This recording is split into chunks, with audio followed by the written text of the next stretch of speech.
যে আমি 10 কোটি 15 কোটি টাকা ইনভেস্ট করে সিনেমা বানায়া সিনেমা হলে অডিয়েন্স টানতে পারে না, তোমরা পাইরেসি করে আমার পাশে বাস দাও। হ্যাঁ, তোমরা কই ছাগলের 4 নম্বর বাচ্চা হয়ে গেছো গা, আহো বাতি যাহো, ফেস টু ফেস খেলা হবে। বাংলা সিনেমা দয়া করে পাইরেসি করেন না ভাই। আরে ভাই কে পাকনামি করা কইছে আপনার? আরে আমি আপনাকে ইন্ডিয়াতে যে পাইরেসি করে, ইন্ডিয়ার মানুষই তো দেখে না। ইন্ডিয়ান মানুষ আমার ফোন দেয়, আরে দূর মেঘলাতে টাইম আছে, তো বাংলা সিনেমা কিনলে পাইরেসি করেন ভাই। অনন্য মামুনের প্রতি আমরা দেখেছি সাকিবের ভক্তদের একটা ক্ষোভ, বেশ ক্ষোভ আছে তার প্রতি। এই ক্ষোভটা কেন? থাকবো না গেলে গা, উনি কথা বলে এক করে আরেক। মানে ওনাকে তো সবার নাম দিয়েছে আনলিমিটেড চাপাবাজ আর কি, মানে সোশ্যাল মিডিয়া দেখে ওনাকে চাপাবাজ বলে সম্বোধন করে। যাই হোক, আসলে উনি মানুষ হিসেবে ওনার সাথে আমার পার্সোনাল কোনো সম্পর্ক নাই, বাট কয়েকজনের সাথে যতটুকু শুনলাম মানুষ হিসেবে ভালো, অ্যান্ড ডিরেক্টর হিসেবে ভালো, এটা আমরা জানি। আমি শুধু চেয়েছি তোমার সিনেমাটা দেখার পর থেকে ওনার প্রতি একটা ভালো লাগে কাজ করছিল, বাট লাস্টের দিক দিয়ে যে উনি যে সিনেমাগুলো বানাইছে এগুলো খুব একটা ভালো লাগে না। আর ধরো সিনেমার জন্য উনি মনে করে যে ক্ষতিটা হইতেছে, এই যেমন পাইরেসি হয়ে যাওয়া, সিনেমা হলে পাবলিক ওরকম নাই, অডিয়েন্স নাইকা, এটার মূল কারণ হচ্ছে অনন্য মামুন ভাই। উনি একবার ডেট দিছে 2023 সালে ফেব্রুয়ারি মাসে ভালোবাসা দিবস আইব, দিল না। তারপরে ডেট দিচ্ছে মানে ঈদের আগে আসবে, ঈদ ছাড়া ঈদের আগেই আসবে, ঈদের আগে দিল না। ঈদে দিল কি রাজকুমার, তারপরে দিল তুফান, তারপর হচ্ছে কুরবানিতে আসার কথা, তুফানের জন্য দিল না, ওকে ফাইন। ঈদের পরে দিবে, ঈদের পরে ছাত্র আন্দোলন, এর জন্য দিতে পারলো না, ওকে ফাইন। ছাত্র আন্দোলন কোটা আনন্দ আরও 3-4 মাস আগে গেছে গা, তখন দিব, তারপর দিল না। এরকম করতে হতে একের পর একের পর এক করতে হতে ডেট পিস আছে। একটা জিনিস কি, মানুষ ওনার প্রতি বিরক্ত, এতটাই ক্ষিপ্ত যে উনি যদি সাধারণত পাবলিকে হাইরা যায়, আমার মনে হয় পাবলিকের কোনো তুলাই খাইব, এরকম একটা অবস্থা, বুঝছেন? কারণ প্রত্যেকটা স্টুডেন্টের সময়ের মূল্য আছে ভাই। যারা কর্মজীবী তারা অফিসে পয়সা চালাইতেছে, এসি রুমে, ফেসবুক, ইন্টারনেট, তাদের সমস্যা নাই। কিন্তু যারা স্টুডেন্ট তাদের একটা প্রেশার থাকে, পড়াশোনার একটা প্রেশার থাকে, তো তাদের স্ট্যাটাস দেখেই তো, মানে ডিরেক্টরের স্ট্যাটাস দেখে তো ওই সময় অনুযায়ী তারা আসে, সব কাজ বাদ দেওয়া গানটা দেখার জন্য, ট্রেলারটা দেখার জন্য, টিজারটা দেখার জন্য, দরদ মুভির কি আপডেট এটা দেখার জন্য। অথচ যে টাইমটা দেয় এই টাইমে 1 ঘন্টা আগে ওয়েট করে, 1 ঘন্টা শেষ, 2 ঘন্টা শেষ, 4 ঘন্টা শেষ, 5 ঘন্টার মাথায় এক হয় কি টেকনিক্যাল প্রবলেম, যার কারণে আমরা এখন এটা ছাড়তে পারি নাই। তো এই যে ভাই আপনার এত কথা গেলে ভাই, আপনি প্রপারলি সিনেমাটাকে কমপ্লিট করেন, প্রপারলি সব কিছু মনে করেন কনফার্ম করেন, সব কিছু ঠিকঠাক কইরা যেদিন রিলিজ হবো তার আগের দিন আপনি স্ট্যাটাস দেন যে ওকে ফাইন, সব কিছু ঠিকঠাক, আলহামদুলিল্লাহ, সিনেমা চলবে উড়াধুরা। তাহলে আপনারা মাথায় করে রাখতো, আপনারা তো আমরা মাথায় করে রাখতাম। আপনি কেন ভাই নিচে নামলেন? সো সিনেমা ফ্লপ, সিনেমা তো ফ্লপ না, সুপার ডুপার হিট, মানে টাকা উঠে আইছে। আমার যেটা বিশ্বাস 10 কোটি বা 15 কোটি যাই বলেন না কেন, টাকা উঠে আইছে। সো যেহেতু বাংলাদেশ না, তো দুবাইতেও রিলিজ হয়, দুবাইয়ের মতো একটা কান্ট্রি, ইয়া হাবিবি কাপুয়া বুসা এদের দোয়া, বুঝেন নাই, Arabic country, Arabic country. So তারপর হচ্ছে আপনার পাকিস্তানেও চলতেছে, তামিলের মতো একটা জায়গা কেরালা, সেখানে চলবো, কলকাতায় চলবো, কোচিতে চলবো, তারপর বেঙ্গলে চলবো, বিভিন্ন মানে ইন্ডিয়ার যেখানে প্যান ইন্ডিয়া, থালাপাতে বিজয়, রামচরণ, আলু অর্জুন, তারপর হচ্ছে মহেশ বাবু, মানে সাউথের যে হিরোরা যারা ওখানে অভিনয় করে তাদের সিনেমার মতো ওইখানে জায়গা। আর স্পেশাল মজার একটা ঘটনা কই, মানে থালাপাতি বিজয় স্যারের বাসার পাশে আমার 2টা গার্লফ্রেন্ড আছে, মানে গার্লফ্রেন্ড মতো আমার ফ্রেন্ড, মানে মেয়ে বন্ধু।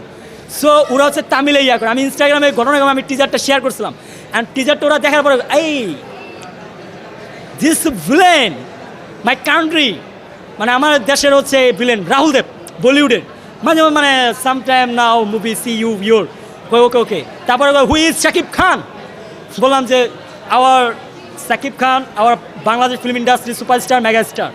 Wow, super nice look, super amazing awesome. তো তারপরে করলাম যে সিনেমাটা অবশ্যই দেখতে হবে। তো তারপর সাকিব ভাইয়ের বিষয় তারা গাড়াগাড়ি করছে অনলাইনে, একটু পর আমার কলটা বলতেছে, না না আন্নাই কালিব কিরিন সাকিব খান, মানে তামিল ল্যাঙ্গুয়েজে, না না আন্নাই মিকাবুম নিসিব কিরিন সাকিব খান, সাকিব লাভ ইউ সাকিব খান, ভালোবাসি, হোয়াই নট। তো তামিলের মতো জায়গা, বড় বড় সুপার স্টার, থালাপাতি বিজয় স্যারের মতো, রজনীকান্ত স্যারের মতো, তারপর হচ্ছে তেলুগুর আলু অর্জুন, রামচরণ, মহেশ বাবু, তারপরে হচ্ছে নাগা চৈতন্য, আখিলা কেনেনি, ওনাদের মতো টপ লেভেলের হিরো, যাদের মনে করেন সিনেমা আমরা ছোটোবেলা থেকে দেখি, অ্যাকশন টাইপের সিনেমা, রোমান্টিক যে বিষয়টা থাকে, ওই দেশের মানুষরা যখন সাকিব ভাইকে নিয়ে প্রশংসা করে তখন তো বিষয়টা ভাই একদম বেমানান, মানে এতটা ভালো লাগে যা বলার বাইরে। সো আমি নিজেকে প্রাউড ফিল করি সাকিব খানকে নিয়ে। আর দরদ সিনেমায় সাকিব ভাইয়ের অভিনয় best best best best super duper. ওনার কেরিয়ারের বেস্ট এটা বলবো না, ওনার কেরিয়ার অনেক বেস্ট সিনেমা আছে, যেমন খোদার পরে মা, সন্তান আমার অহংকার, বসগিরি, শিকারি, নবাব, চালবাস, তারপর হচ্ছে কি আপনার সন্তান আমার অহংকার, তারপর আগের যে সিনেমাগুলো প্রিয়া আমার প্রিয়া, প্রিয়া আমার জান, নিঃশ্বাস আমার তুমি জানের ও দুনিয়া, প্রিয়া আমার প্রিয়া, আরও কত সিনেমা আছে, অভাব নাই, অ্যাভেলেবেল, আনলিমিটেড। 250-এ তো মনে করেন দরদ দেওয়া শুরু করছে, তাই না? সে অনন্ত ভালোবাসা থেকে দরদ সিনেমা বলতো, সবগুলো মোটামুটি তার ভালো ছিল। তবে আমি মনে করি অ্যাজ এ অডিয়েন্স হিসাবে শাকিব খানের কেরিয়ারে যদি কোনো বেস্ট সিনেমা থাকে বা আমার কাছে সবচেয়ে বেস্ট, এটার উপর কোনো সিনেমা নাই, তার মধ্যে হচ্ছে খোদার পরে মা, সন্তান আমার অহংকার, তারপর হচ্ছে যে প্রিয়া আমার প্রিয়া, নিঃশ্বাস আমার যদি গানটা ওইটা। আর এই যুগে সবচাইতে বেস্ট সিনেমা প্রিয়তমা, যে প্রিয়তমার ক্রেজ তুফানও ভাঙতে পারে নাই, এমনকি রাজকুমারও ভাঙতে পারে নাই, এমনকি দরজ সিনেমা ভাঙতে পারে নাই, এবং আগামী 200-500 বছরেও প্রিয়তমার মতো কেস কেউ ভাঙতে পারবে না। আমি চ্যালেঞ্জ দেখলাম, ওপেন চ্যালেঞ্জ। সিনেমা একটাই ছিল মাথা নষ্ট করা, কি মায়ের মারাত্মক লেভেলের গানগুলা কি দেখছেন? ঈশ্বর কি তোমার আমার মিলন লিখতে পারতো না, আকাশে দেখি তোমাকে, কত সুন্দর সুন্দর রোমান্টিক গান। অথচ প্রিয়তমা সিনেমাটা জাস্ট অন অ্যান্ড অনলি 1 মাসে সিনেমাটা কমপ্লিট করছে। আর তুফান তো এটা অ্যাকশন টাইপের সিনেমা, ওটা অন্য ধারার। তারপরে এটা লোকে যদি কম্পেয়ার করেন তুফান আর হচ্ছে প্রিয়তমা, তাও আমি প্রিয়তমাকে এগিয়ে রাখুন। আমি এখন পর্যন্ত সাকিব ভাই প্রিয়তমার মতো আর কোনো সিনেমা দেখি নাই। আমার বিশ্বাস আগামী 100-500 বছর ওই প্রিয়তমা তো সিনেমা আইব না। যাই হোক, এখন হচ্ছে যেটা বললাম, পাইরেসি সিনেমাটা অ্যাকচুয়ালি আছে, বাট পাইরেসি সিনেমাটা তো আমরা দেখি না, আর দেখতে ভালো লাগে না। ইন্ডিয়ান সিনেমাগুলো পাইরেসি দেখার মজা আছে, যেমন থালাপাতি স্যারের অন্যান্য হিরোদের সিনেমাগুলো আমরা পাইরেসি দেখি, কারণ বাংলাদেশে এইচডি আইতে অনেক লেট হয়ে যায়, ওইটা দেখে মজা পায়। কিন্তু বাংলা তো নিজ বাঙালি, বাংলা সিনেমা দেখে আবার পাইরেসি সিনেমা দেখে মজা লাগে না, ভালো লাগে না। আর যারা ওই যে কী জানি কয় সিনেমাটাকে পাইরেসি করছে, এরা কারা, কোথায় থেকে এসেছে, না না না পালাবো না, ফখরুল সাহেবের বাড়ি থেকে উঠবো, কি জায়গা দিবেন, নাহলে ঠাকুর গায়ের বাড়ি আছে না, সেখানে এগিয়ে উঠবে কাউয়া। একবার কে কয়ে দিলাম, যারা পাইরেসি করছো মিয়া বুঝো না, দুধ খাও, তোমরা হচ্ছে কাউয়া।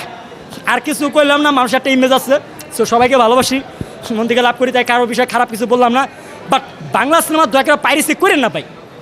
আরে ভাই, কে পাকনামি করা কইছে আপনার? আরে মিয়া, আপনাকে ইন্ডিয়াতে যে পাইরেসি করে, ইন্ডিয়ার মানুষই তো দেখে না।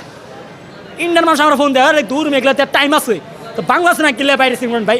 আপনাকে কান্ট্রিতে তো অনেক লাভ, টাকা পাইতেছেন, পয়েন্ট পাইতেছেন, ডলার পাইতেছেন, আর আমগো এই জায়গা বাংলাদেশ অডিয়েন্স বা যারা সিনেমা প্রডিউসার ডিরেক্টর, তারা তো বাস খাইতেছে। সো যাই হোক, দিন শেষে একটা কথা বলবো, আমরা পাইরেসির বিরুদ্ধে, পাইরেসির সাথে না। যারা পাইরেসি করছে তাদের আইনের আওতায় আনা হোক। আর যেটা একটা প্যান ইন্ডিয়ান মুভি, অনন্য মামুনকে বাইরের কাছে হাত খোলা আছে মিয়া, হ্যাঁ চাইলে এসকে মুভিজের ক্ষমতা নিয়ে এটা করতে পারে যে আমার সিনেমা কেন পাইরেসি করলো, কারণ এটা ইন্টারন্যাশনাল সিনেমা, এটা তো খালি বাংলাদেশের সিনেমা না, এটা বাংলাদেশ ভারত সব জায়গার রাহুল দেব আছে, তারপরে বাইরের হিরোরা আছে, বাইরের হিরোইনরা আছে, তো ওই দেশেরও ক্ষমতা দিতে পারবো, পাওয়ার দিতে পারবো যে আমি 10 কোটি 15 কোটি টাকা ইনভেস্ট করে সিনেমা বানায়া সিনেমা হলে অডিয়েন্স টানতে পারে না, তোমরা পাইরেসি করে আমার পাশে বাস দাও। হ্যাঁ, তোমরা কই ছাগলের 4 নম্বর বাচ্চা হয়ে গেছো গা, আহো বাতি যাহো, ফেস টু ফেস খেলা হবে, বুঝো নাই? তো একটা কথা বললাম, অনন্য মামুন ভাইয়ের কাছে চাবিও আছে, কারিও আছে, লাইসেন্স আছে, সব আছে, সে চাইলে একটা অ্যাকশন নিতে পারে। কিন্তু আমার মনে হয় হেরে দেয় কাম হইতো না, হ্যাঁ নামের আগে অনন্য এমনি এমনি আহে নাই, মানুষটাও যেমন নামটাই তেমন অনন্য। সো যাই হোক, অনন্য মামুন ভাই, থ্যাংক ইউ সো মাচ। আসলে আপনার বিষয়ে অনেক খারাপ কথা কই, ভালো কথা কই, খারাপ কথা কই আপনার ভালোর জন্য, আবার ভালো কথা কই আপনি ভালো জিনিসগুলো দেখা। শাকিব খানের বিরুদ্ধে যাইবেন তো মনে করেন যে একটা বাস কত প্রকার কী কী সব তো বুঝতেই পারবেন, অলরেডি হাতে হারিকেন মাথায় বাস, এটা বুঝাই পারছেন। যাই হোক, আর দ্বিতীয়ত যেটা বললাম যে দয়া করে মানে কথা একটু কম বলবেন, সিনেমা বানাবেন, ভালো সিনেমা বানাবেন, অডিয়েন্স আপনার সিনেমা হলে আসবে, অবশ্যই দেখতে আসবে। Thank you so much.